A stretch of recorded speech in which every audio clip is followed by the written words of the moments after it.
There were 45 tents scattered across my Florida land, bonfires crackling, beer coolers popping, and Karen, the HOA president with a spray tan and a god complex, was leading a sing-along like she owned the place. That was the exact moment I saw Ricky, my gator, slide out of the swamp and into the party. Screams, chaos. Someone dropped a ukulele. Yep, that's me. You're probably wondering how I got here. Let's rewind a bit. You ever live somewhere so humid that the air sticks to your skin like guilt at a church potluck? That's how Florida feels 90% of the year, but to me, it's heaven. My slice of it? A 10-acre chunk of inherited swamp tucked right between Highway 19 and the kind of gated community where the welcome signs have cursive fonts and the people have weaponized newsletters. My granddad called it Frog's Hollow, but the county just called it Parcel B 6721 and left it alone, same as everybody else did. That is, until Karen moved in. Karen was the kind of woman who treated her HOA position like it came with a badge and a sidearm. She'd show up at meetings in stilettos and power walk the cul-de-sacs like she was scouting enemy terrain. When she bought the McMansion across the drainage ditch from my place, complete with faux columns and a koi pond that had to be restocked every time a raccoon showed up, she made it her personal mission to beautify the neighborhood. And by neighborhood, she meant everything within binocular range of her back patio, including my swamp. At first it was subtle. I'd catch her squinting at my place from across the ditch, sipping rosé and shaking her head like she'd just seen me commit a fashion crime. Then came the letters. The first one was typed and laminated, slipped into a gallon-sized Ziploc bag like it was sacred scripture. Unmaintained vegetation, non-standard fencing, and visible animal structures in clear view of the HOA fence line. Please address these issues promptly. I laughed, crumpled it, and moved on. I wasn't part of the HOA. My property line was grandfathered in. Literally, my granddad had owned the land before the community even broke ground. The plat map showed a clear boundary, and legally, I wasn't under their jurisdiction. But Karen didn't let a little thing like legality get in the way of her crusade. Next, she filed a nuisance complaint with the county about my fencing. Claimed it was unstable and contributed to visual disarray. The county inspector came out, took one look at my hog wire and cedar posts, and asked if I'd built it myself. When I said yes, he complimented the craftsmanship and left. A week later, Karen showed up on my porch with a clipboard and the kind of smile that belongs on an IRS auditor. "Just a friendly check-in," she said. "A few of the neighbors have expressed concerns about, well, the general upkeep of your land and the reptiles." That's when I realized she'd done her homework. See, I'm not just a swamp squatter with a beard and a disdain for suburbia. I've got a degree in wildlife biology and work part-time with the state's nuisance alligator program. My property's home to 3 American alligators, all tagged and tracked under state permit.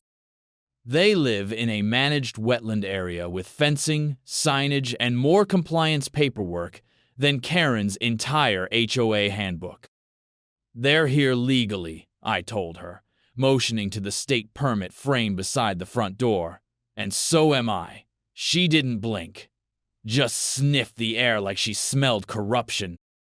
"It's still an eyesore," she said, "and frankly a liability. I've seen children riding bikes near your road. One wrong turn." She let the sentence hang like a threat. That night, she posted a picture of my land on the community message board with the caption, "Neighboring properties bringing down value? Let's talk solutions at next week's meeting." By then, she'd already filed for a zoning review, claiming my open habitat enclosures posed a danger to public safety. She called the local news station when that didn't stick. A camera crew showed up one afternoon while I was scrubbing algae from a turtle pond. "Mind if we film?" the anchor asked, as the camera panned across my wetlands. "Heard there's gators here." "Sure," I said. They're camera shy, but you're welcome to try. They caught 2 minutes of Ricky sunning on a log and turned it into a 5 o'clock segment titled, "Gators Next Door. Are Your Children at Risk?" After that, I started getting door knockers. People from the neighborhood wanting to understand what I was doing out here. Some were curious, some were afraid. One guy just wanted to know if I sold gator meat. Karen, meanwhile, doubled down. She hosted a community vote to petition the county to redraw the HOA boundaries to include my land. Brought in a shady land use attorney with teeth so white they looked fake. I got wind of it through a neighbor who secretly hated her but still went to meetings for the wine. "They think if they annex your land, they can bring it up to code," he said. Whatever that means. I sat on my porch that night, beer in hand, listening to the frogs croak and the gators grunt out in the reeds. I'd spent 5 years restoring this land, building nesting mounds, replanting native cypress, cleaning up the mess my granddad never had time to finish, and now some suburban dictator wanted to turn it into a lawn ornament. I wasn't just mad, I was insulted. I called my buddy at the Fish and Wildlife Commission and asked him to do a compliance walkthrough, just to have the latest paperwork in order. He came out, gave me the all clear, and even left a few new laminated signs. Authorized wetland habitat, do not enter. I posted one right by the fence line, angled toward Karen's patio. A week later, I found it spray painted with the words, "Swamp Trash." After that, it got personal. She sent a drone over my property and posted footage online, calling it evidence. I filed a trespass complaint. She responded by organizing a clean neighborhood rally with picket signs that said things like, "We deserve safety," and "Drain the swamp." The irony didn't escape me. What Karen didn't know was that every single time she escalated, I documented it. Every fake complaint, every misused permit request, every HOA budget expenditure that went toward community improvement projects that just happened to face my land. I wasn't just building a swamp. I was building a case. And Karen? She had no idea she was about to host a wilderness retreat on the exact stretch of ground where Ricky, my 9-foot gator, liked to sunbathe. But that part comes later. For now, just know this. In Florida, land doesn't forget, and neither do gators. It started with a piece of mail that looked too official to be real. The envelope was unmarked but sealed tight with one of those cheap gold stickers you get from office supply stores pretending to be state emblems. Inside, a courtesy warning from something called the Riverbend Environmental Assessment Subcommittee, citing me for inadequate visual containment of aquatic enclosures and threatening community impact reevaluation if left unaddressed. There was no return address, no phone number. Just a signature line with K. Mitchell, HOA President, Acting Liaison. I'd have laughed if I wasn't already sick of her games. Visual containment? That was HOA code speak for, "I can see your swamp from my brunch table." I knew it wasn't a real citation. Karen didn't have the jurisdiction, and Riverbend wasn't even a recognized municipality. It was a marketing name for her subdivision, made up by a real estate agent with a drone. I tossed it in the fire pit and made a note to call the county again, but it didn't stop there. That week, I got a total of 4 notices. One about unauthorized exterior lighting for the solar path lights I used along the walking trail. Another for unpermitted structures referring to the duck blind my nephew built over spring break. And one citing standing water as a vector for mosquito propagation, which was ironic coming from a neighborhood with decorative fountains that never got cleaned. Karen had weaponized bureaucracy. She'd even started forging city code citations with letterheads she found online, dropping them in my mailbox like they were subpoenas. But the real bomb dropped during a Tuesday HOA meeting I didn't attend because I was 4 hours south near Okeechobee, tagging baby gators and educating a bunch of middle schoolers about habitat loss. While I was knee-deep in conservation, Karen was busy introducing Motion 16, extension of community enrichment events to adjacent green spaces, which, surprise, surprise, included my property by name. She called it the Riverbend Wilderness Retreat Pilot Program, claiming it would foster a sense of adventure and togetherness for residents of all ages. The minutes, which a friendly neighbor anonymously emailed to me, made it clear this wasn't just a picnic. Karen had pitched a full weekend eco-immersion festival, complete with family camping, bonfires, a crafts with nature station, and an early morning gator watch hike. The part that really punched me in the gut? She cited my land as temporarily available due to low occupancy, like I was a seasonal hotel room. Never mind that I lived there full-time and had never once granted access. But she had a plan. She always did. The permit she used was an old, half-expired land use form from a local scout troop that had once camped near my east fence line with my written permission years ago. She'd refiled it under a community development clause and claimed to be revitalizing existing use patterns. The city, swamped with actual crimes and short-staffed from budget cuts, rubber-stamped it without even checking the boundaries. I found out too late, pulled into my driveway 3 days later with mud on my boots and a cooler full of hatchling trackers, only to see a row of SUVs, station wagons, and one shiny Airstream trailer parked haphazardly across my field like a Costco version of Burning Man. There were tents, 45 of them by my last count, giant REI monstrosities, pup tents for the kids, one inflatable dome labeled Meditation Zone. My solar lights had been unplugged and shoved into a bin labeled Tripping Hazard. Someone had dug a shallow latrine behind the palmettos. A group of teens were setting off bottle rockets near the pond, and Karen, decked out in a designer cargo vest and a wide-brim hat she probably got on clearance at REI, was standing on a makeshift wooden stage with a megaphone and a damn ukulele. I froze, partly because I was so stunned I thought I was hallucinating, partly because I saw Ricky, my 9-foot gator, watching from the edge of the water like he was trying to figure out if the ukulele player came with a side of fries.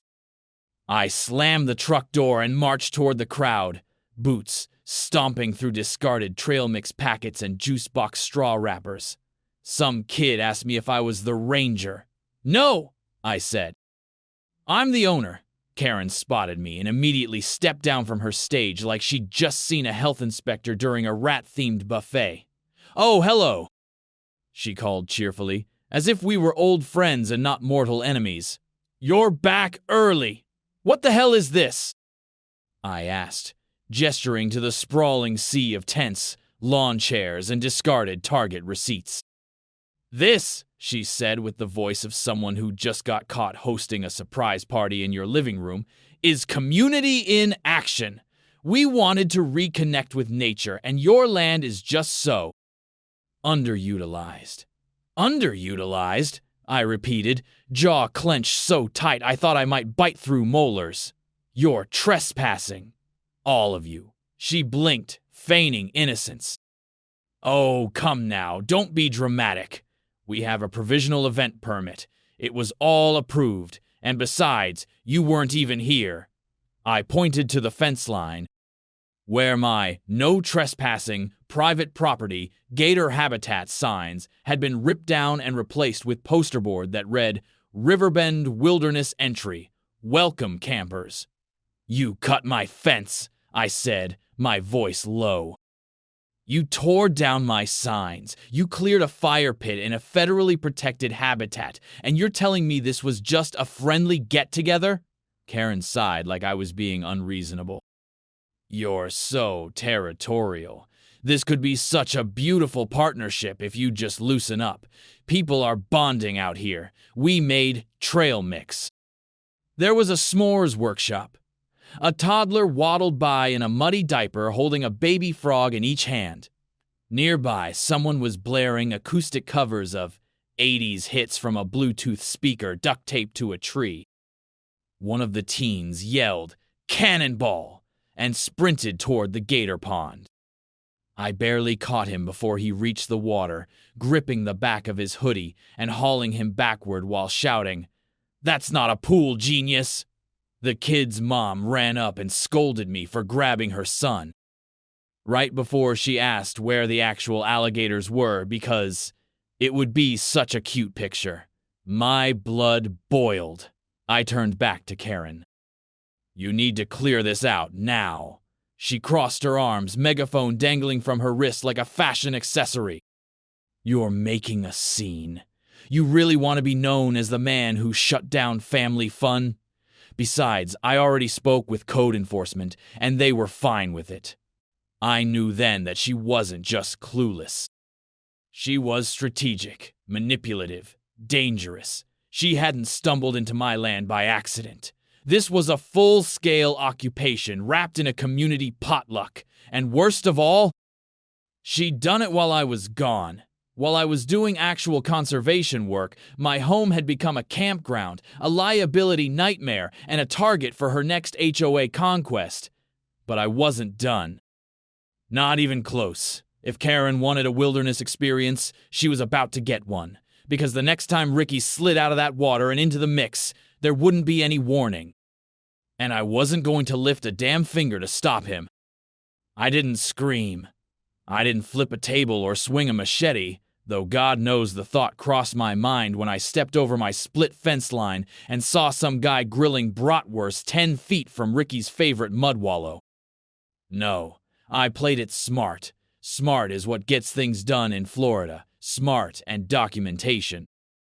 So that night, after politely asking a toddler not to feed a marshmallow to a cottonmouth snake, I wish I were joking, I went inside, poured myself a tall glass of sweet tea with a dash of spite, and opened 3 browser tabs. One for the Florida Fish and Wildlife Conservation Commission, one for the County Code Enforcement Portal, and one for a local reporter named Tara Granger, whose past expose on HOA fraud had earned her an award and at least 2 restraining orders. My first call was to Fish and Wildlife. I knew who to talk to, Marcus, a field officer who'd once pulled me out of waist-deep muck after I got stuck tagging hatchlings in hurricane runoff. He picked up on the 3rd ring. "You're calling after dark. That can't be good," he said. "It's not. I've got an illegal camping event happening on top of my conservation pond. 45 people, bonfires, kids throwing rocks at snapping turtles. They're on your land?" "Yes." "With gators present?" "Ricky, at least. Possibly 2 more."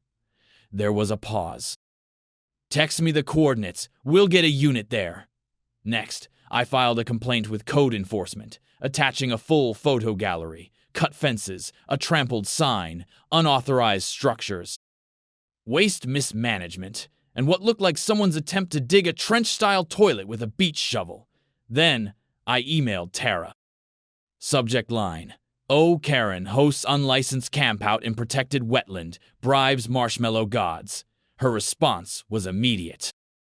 "On my way. Got my camera. Do not move the body unless it's still breathing." Classic Tara. She'd grown up around here.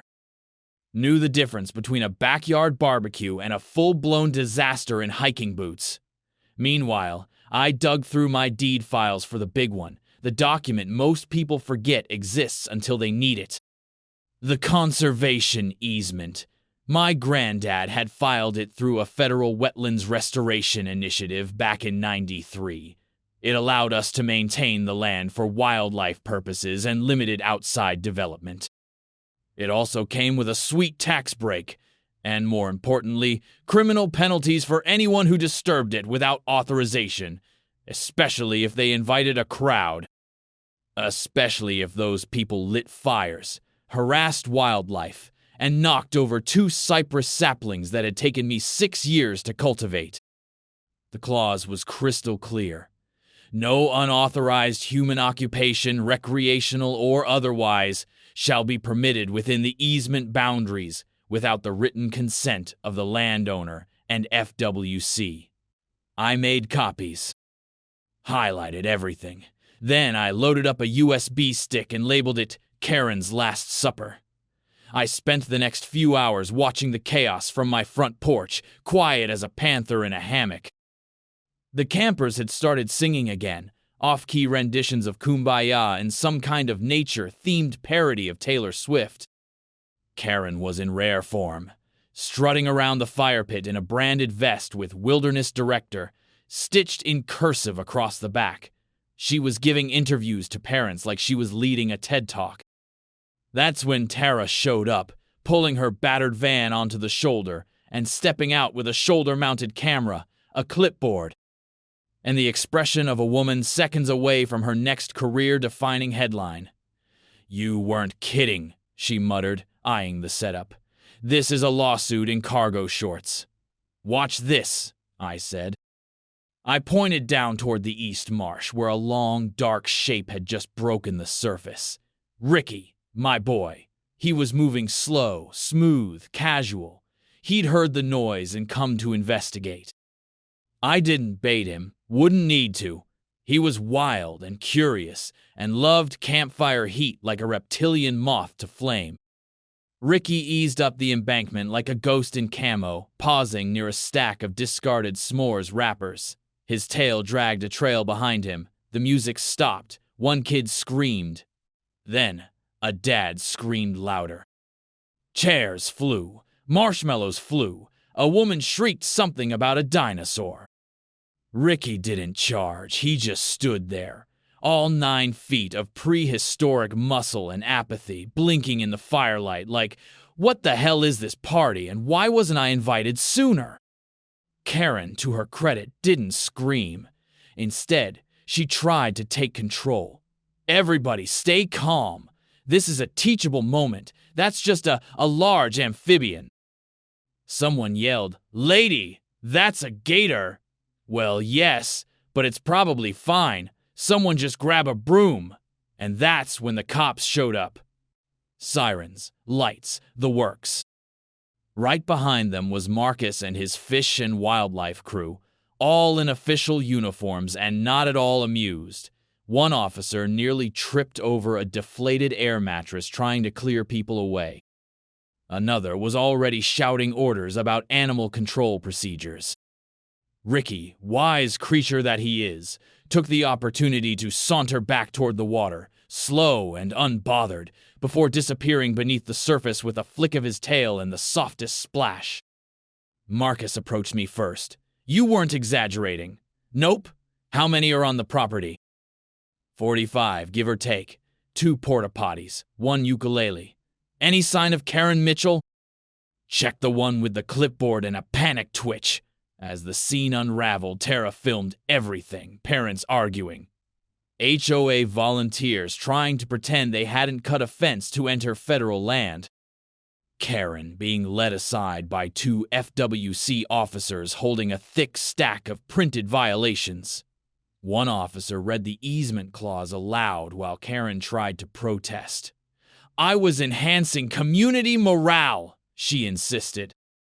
"You trespassed on protected habitat," the officer replied. "You disrupted wildlife. You lit fires within a conservation zone. You invited minors onto land you do not own, and you removed posted signage under federal authority. This is not morale. This is a crime." Karen looked like she'd swallowed a frog whole. "But we had a permit." "Signed by who?" "Myself. And HOA board approval." "Karen, that's not how federal land use works." I watched it all from the side, arms crossed, trying very hard not to smile. That's when a second officer approached me, clipboard in hand. "Mr. Lambert?" "That's me. We've got everything we need from you. Your documentation lines up. You'll want to keep a copy of this report for your records. It'll be forwarded to the county and the EPA." "EPA?" I asked. "Wetlands clause. You're in the buffer zone for the regional aquifer system. If they'd lit one more fire pit, it would have triggered a groundwater contamination review. Karen overheard that and nearly fainted. They led her off the property while Tara zoomed in on her face like it was Oscar season. By midnight, the tents were down, the coolers were packed, and the bonfire was a smoldering pile of marshmallow char and broken suburban dreams. The police issued citations. Fish and Wildlife filed formal charges, and by sunrise, Karen's name was on every HOA Facebook group from Tampa to Tallahassee. The headline on Tara's piece ran the next day: Gator Preserve invaded by HOA Wilderness Experience, chaos, arrests, and a surprise reptile cameo. She even credited Ricky by name. He's a bit of a local celebrity now. As for me, I spent the next few weeks reviewing the settlement offers and building a new set of steel signs for the property line. They read, "No trespassing," "No camping," "No careening," underneath in smaller font. "This is a federally protected alligator habitat. Violators may be filmed and fed to local media." The land was quiet again. Ricky was happy. I was sipping tea on the porch when a realtor's car pulled up to Karen's house with a "For Sale" sign already strapped to the roof rack. Poetic, I thought. Almost too easy. But Florida justice doesn't always need a judge. Sometimes all it needs is a swamp, a gator, and one HOA queen who didn't read the fine print. There's a certain hush that falls over a Florida neighborhood after a public disaster, something like the quiet after a hurricane, or the stillness that follows a gator's splash.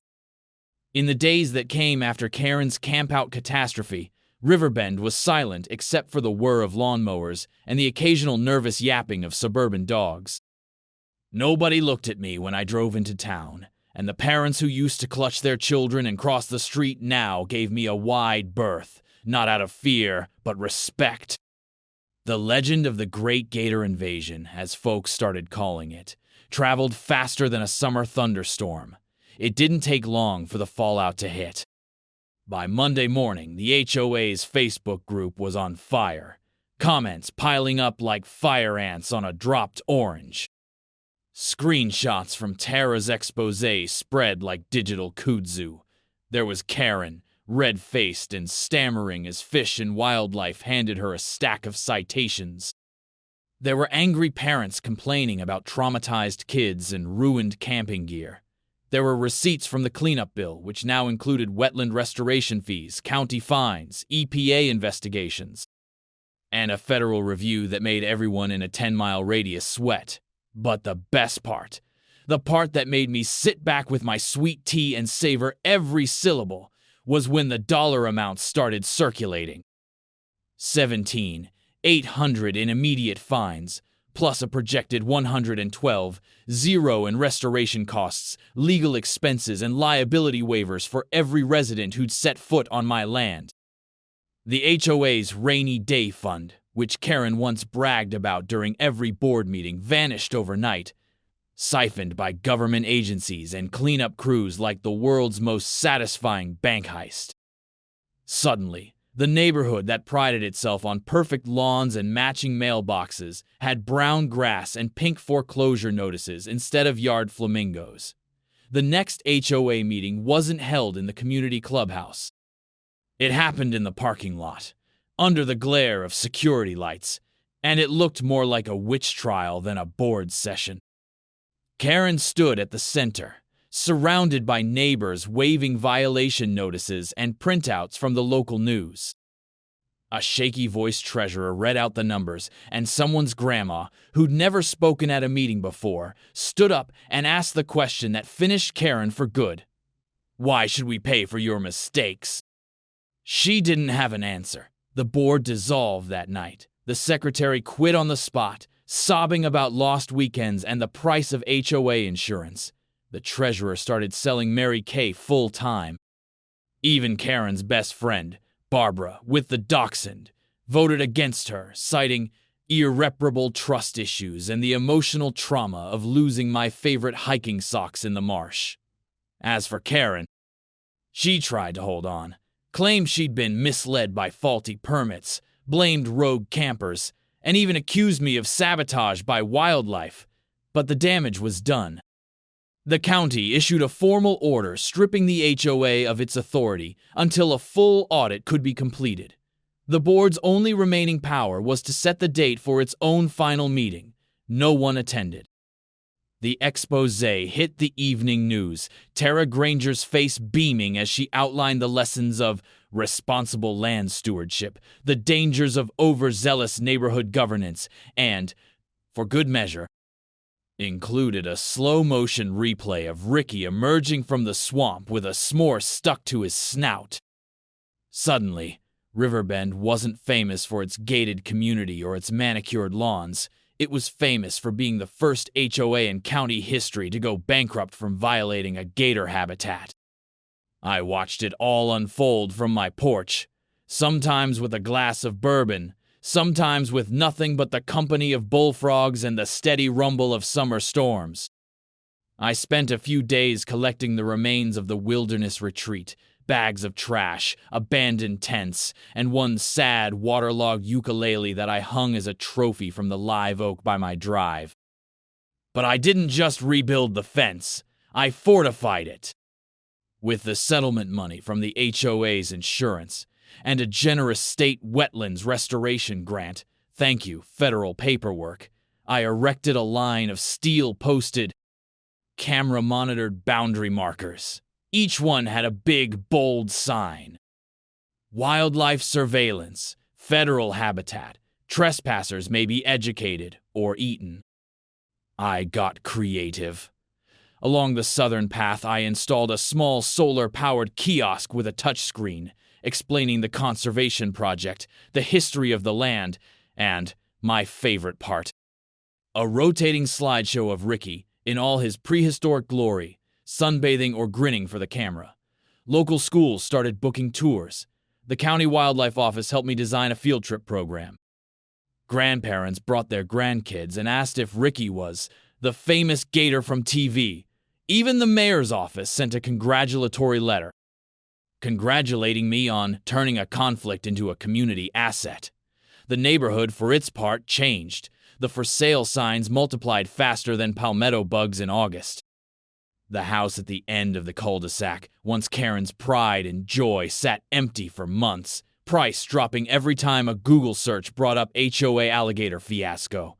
Eventually, a nice couple from up north bought it for half its original value. When I saw Karen one last time, she was loading the last of her monogrammed luggage into the trunk of a dusty Lexus, face drawn and shoulders hunched like she'd aged a decade in a week. She didn't look at me, didn't wave, just sped off toward the interstate, one more HOA refugee fleeing the Sunshine State with her dreams packed beside her ruined reputation. Word is she's now running an Airbnb consulting business in Ohio. Some people never learn. The final tally? The HOA was dissolved, the board scattered, and Riverbend returned to what it should have been, a patchwork of families, retirees, and wild spaces, stitched together by a respect for the swamp and the things that live there. Ricky, for his part, seemed to enjoy the extra attention, basking on his favorite log while schoolkids pointed and giggled. And local news crews rolled tape for every new season of Florida's wildest homeowners. Some evenings, as the sun dropped behind the cypress trees and the frogs kicked up their nightly chorus, I'd catch my reflection in the window, grinning, peaceful, and just a little bit smug. I'd made my stand, protected my land, and brought down the HOA that thought it could conquer the swamp. The air was thick, but so was the satisfaction. I sipped my tea, watched the lightning bugs flicker over the reeds, and listened to Ricky grunt his approval from the water's edge. And on the fence, gleaming in the moonlight, hung the new sign that said it all. Private property. Trespassers may be educated or eaten. Some lessons you only learn the hard way.